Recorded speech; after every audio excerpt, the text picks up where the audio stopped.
So it's midwinter, these walleyes are getting downright fussy. Here's a little trick that I do on rattle reels and dead sticks to help ice a few more fish. Maybe you got fish coming in, you're graphing them, and they're buggering off, they're not eating, not committing.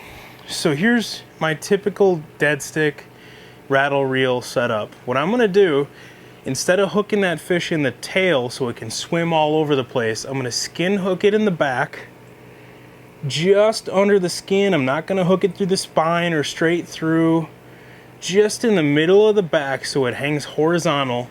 That thing, if you check on it tomorrow morning, if it doesn't get eaten, it will still be alive.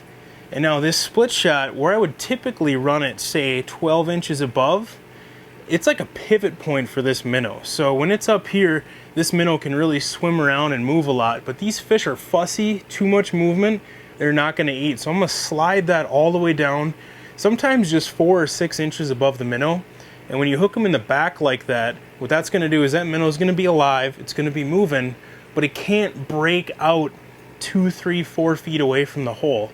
It can go maybe 2, 3 inches at best, but this is pinning it down. And now on these tough bites, when these walleyes are just fussy, it's cold out, it's midwinter, everybody's over it and ready for spring. When those fish come in, they'll commit on that. So now on a more aggressive bite, what I'm gonna do is I'm gonna slide that split shot up, get that anchor point higher up, and I will tail hook these minnows.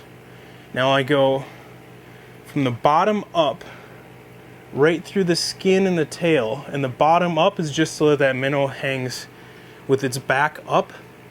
And now that thing with this pivot point 12 inches above it is gonna have the momentum to kick and swim 12 inches out to the side, plus even pull that dead stick or rattle reel at an angle and really cover a lot of water and get more aggressive. So when those fish are really chasing and want something that, you know, triggers that reaction bite, that seals the deal. But man, on these tough midwinter bites, skin hook them in the back, lower that pivot point, and you're gonna ice a lot more fish on a rattle reel.